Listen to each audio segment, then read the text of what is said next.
Welcome. I'm Lee Cowan, and this is Here Comes the Sun, a closer look at some of the people, places, and things we bring you every weekend on Sunday morning. Acclaimed filmmaker Martin Scorsese and actor Leonardo DiCaprio have teamed up once again, this time for Killers of the Flower Moon. It's a true tale of greed, deception, and murder on the Osage Nation in Oklahoma to gain control of the oil that was found there and the subsequent fortune that followed. I sat down with the director and the stars to hear how they brought this story to life. The heart of the entire situation you're in, love, the trust that goes with love, and then this extraordinary betrayal, and still loving. Now, how do we do that? The short answer, carefully. We did our absolute best to listen to the Osage community. I don't know if we did a perfect job, who knows, but they embraced us and were so incredibly helpful and so vulnerable. Later in the show, Leonardo DiCaprio and co-star Lily Gladstone on meeting with relatives of the film's main characters. How closely did you work with any of the, I know you worked with the Osage itself, but did you work with any relatives? Did you have a chance to talk to anybody who, that must have been sobering? We sat down with Ernest and Molly's grandchildren. Margie Burkhart, who's heavily featured in the book as well. She sat and talked with us, spoke with us, some family stories to kind of help us flesh out what this dynamic may have been. Then from the rolling Oklahoma hills of the Osage to open Kansas fields, blooming full with sunflowers. Rocca has a closer look at this humble flower and the happiness it brings us all. You have this big field, but it only exists for how long? Maybe 2 weeks. This one's just opening up. About 1 million seeds are planted each summer. By early September, they're picture perfect. We heard about it like online, I think, a lot, and a lot of my friends come out here, post pictures on Instagram and stuff. That's all coming up right here on Here Comes the Sun. Two of Martin Scorsese's most famous collaborators, Robert De Niro and Leonardo DiCaprio, are working together in one of the director's films for the very first time. Killers of the Flower Moon is a true American story about the brutal murders of members of the Osage Nation. I sat down with Scorsese and DiCaprio to talk about the film and the care they took to include the Osage in the process.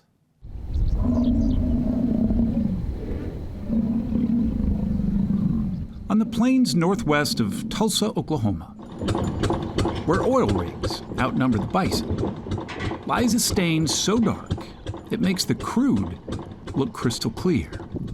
A tragically true tale of man's inhumanity to man. Oh, I was sent down from Washington, D.C. to see about these murders. See what about him? See who's doing it. Trying to be as truthful as possible is the only way to tell these stories. This wealth should come to us.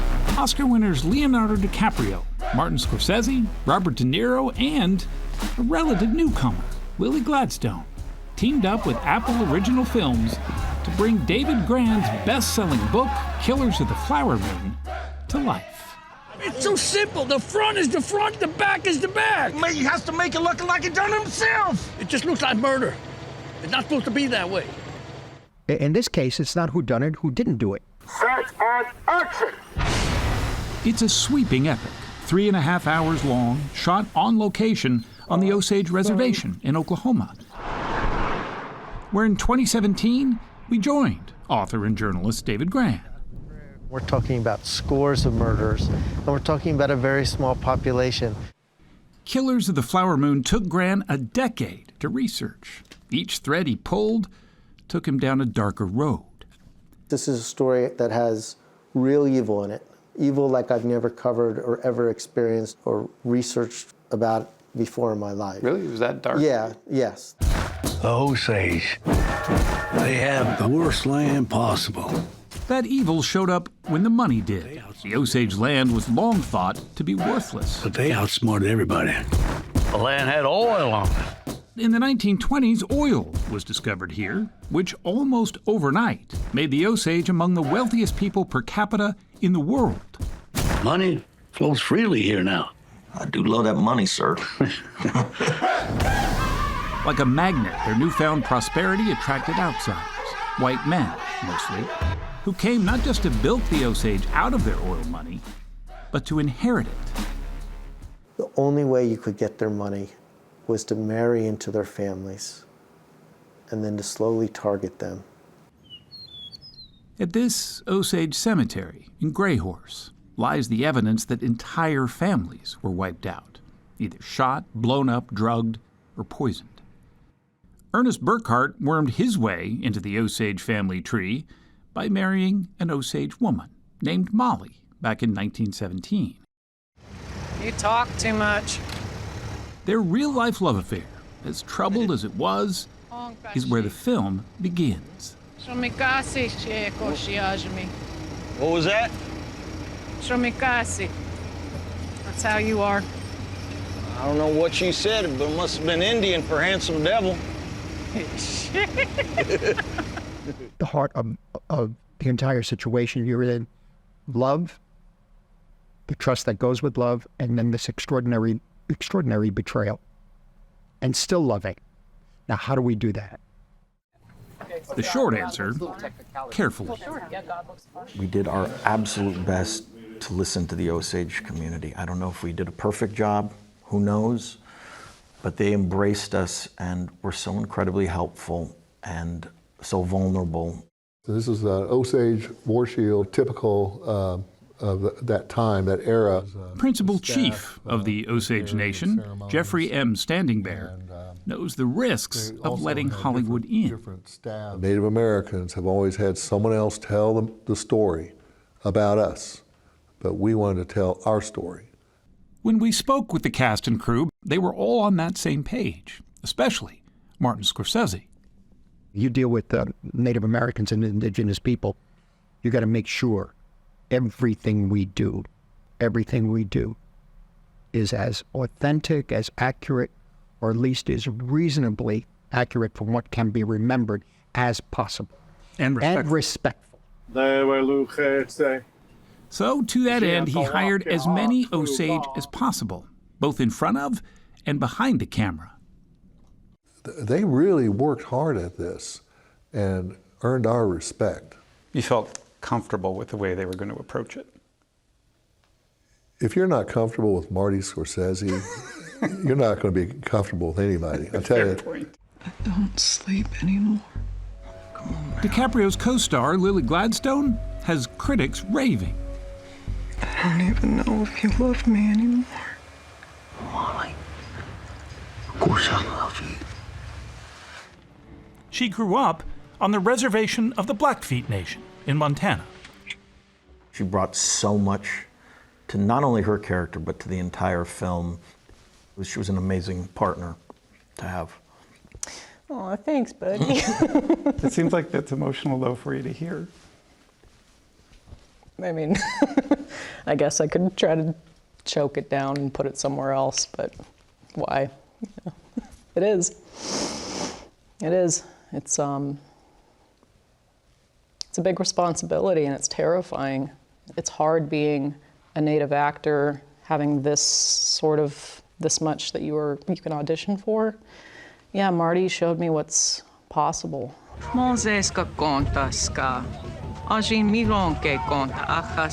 The film called for her to speak fluent Osage. DiCaprio and De Niro had to master that language too. The language itself, how hard was that? It was tough. I mean, he has the benefit of, like, I mean, you did an incredible job, and you also did an incredible job of doing it the way a white man would say it. That's my job. For Hollywood trivia buffs, this is the first time that DiCaprio has worked with De Niro and Scorsese on the same film at the same time. The two of them are so incredible together. Their shorthand, the way they communicate, it's almost through sign language. It's nods, it's this, and I know. I mean, it's incredible to watch. You said that you have sort of a shorthand with Robert De Niro. What do you have with Leo? A longhand. Longhand? With me, it's a long discussions, grinding things, lots of rehearsals. Expecting a miracle to make all this go away. You know they don't happen anymore. For David Grann, seeing all of this come together was both satisfying and to him a bit mesmerizing. My world is not in Hollywood at all. I am a nerd 24 hours a day.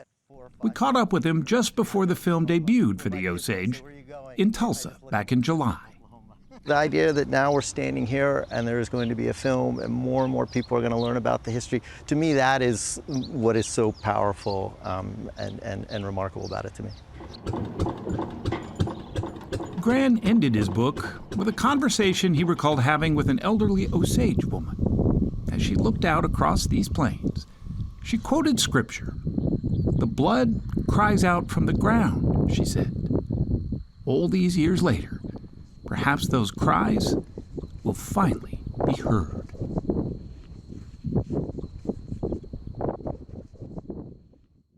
Up next, an exclusive excerpt from my chat with Martin Scorsese, Leonardo DiCaprio, and Lily Gladstone. Something you can only see right here on CBS News Streaming. Stay with us.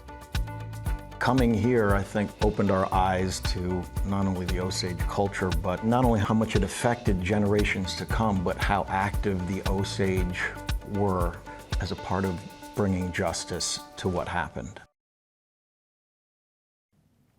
As promised, here's more from Martin Scorsese, Leonardo DiCaprio, and Lily Gladstone. How important was it? There are so many Osage who were in the film itself. How important was that for you? I said immediately, well, I knew that going in. I said, I was going to say actors, but we need the people. They can act. We all act. Some less concerned with the camera than others. And we'll just discover that as we go. But it has to be Native American. It has to be indigenous, and that's as simple as that. But not only that, they said, what about behind? I said, behind the camera too. If they could do it, do it. How many did you end up having on the whole project? A couple hundred, I think. I'm not quite sure. But it just was a natural outgrowth of the whole project. You can't go there and suddenly come in like a group and then leave and say, okay. Could you have done this anywhere else, or did you really need to be here? We had to be here. You had to be in the right places. You had to be here. And we worked it so that we actually shot in Pawhuska. We shot in the Schoen Brothers offices, the real office. Really? And the actual Freemasons Hall, too. They're still there. So.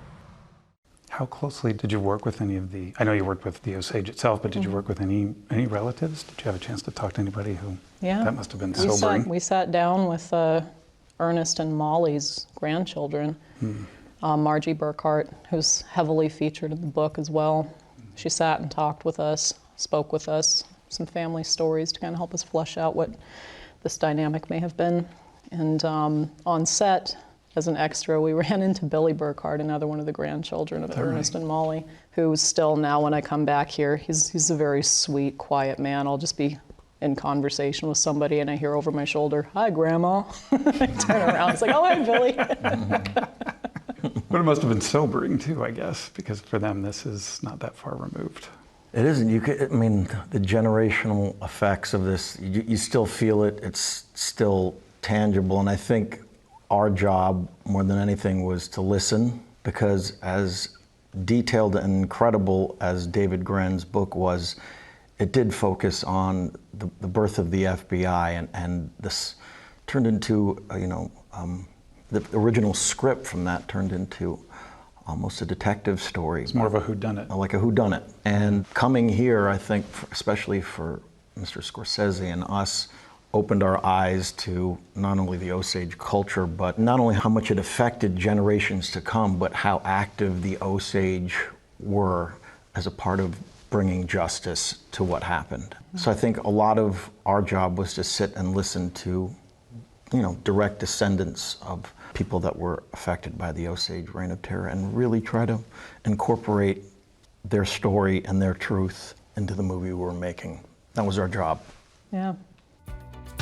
Up next, blooming with joy.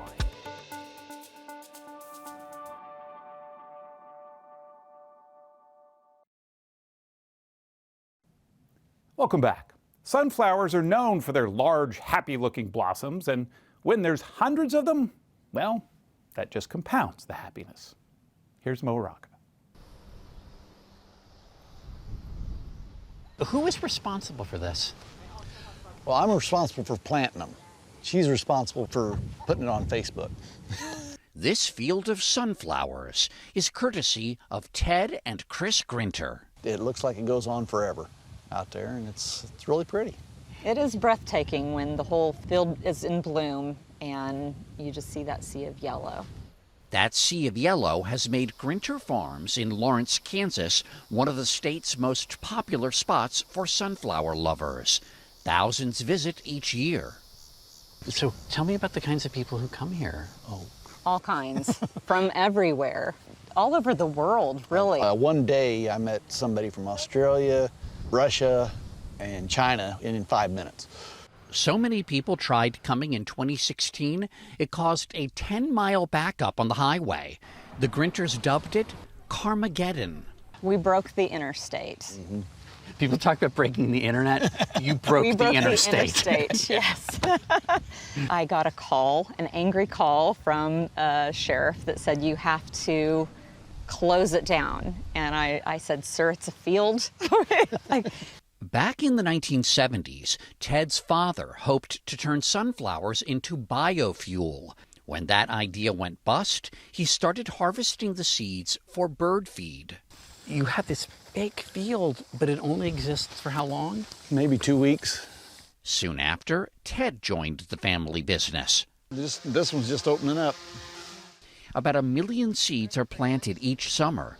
By early September, they're picture perfect. We heard about it like online, I think, a lot, and a lot of my friends come out here, post pictures on Instagram and stuff.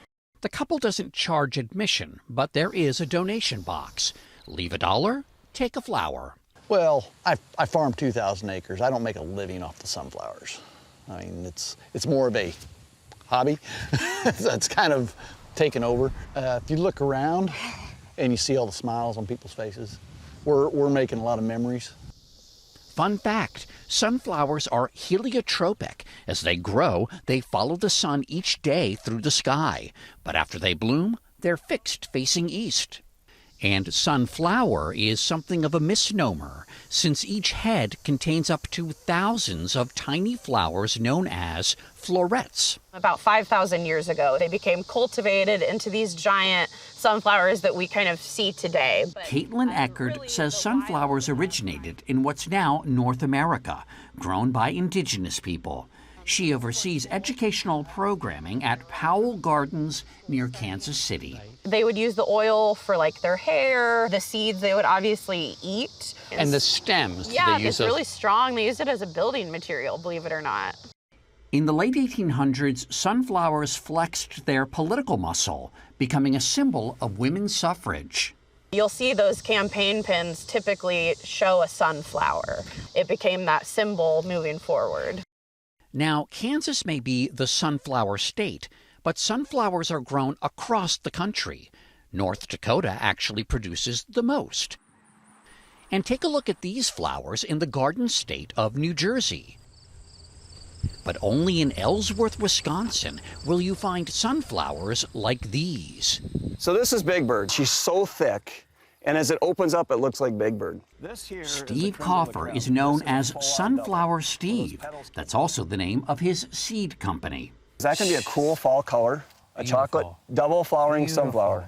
Coffer fell into the cut flower business after losing his advertising job in 1999. Traditional sunflowers eventually became his bread and butter. But in 2007, Coffer noticed a rogue sunflower growing in one of his fields. It's got golden maroon in it.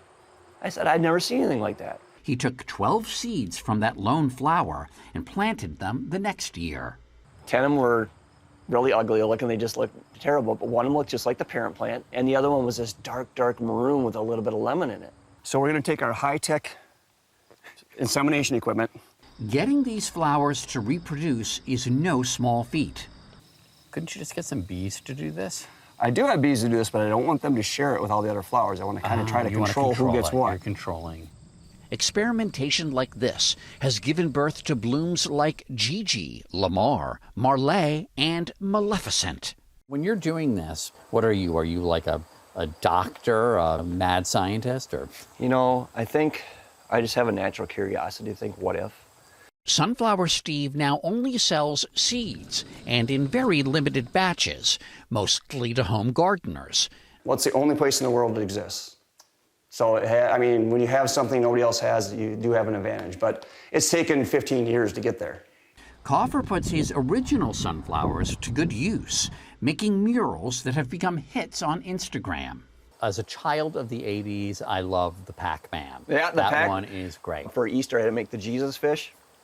And when they were done with it, my daughter calls me up and says, "Hey, Dad, can we turn that into a shark?" So they made this big, giant, 25-foot long great white shark out of sunflowers. Steve Coffer has learned to be patient. Not everything is a success. But he says his happiness comes from spreading happiness. When I see them and I think they're cool, and then somebody who's never seen it before is just blown away by it, you're like, oh yeah, I remember that feeling when I saw that flower the first time too.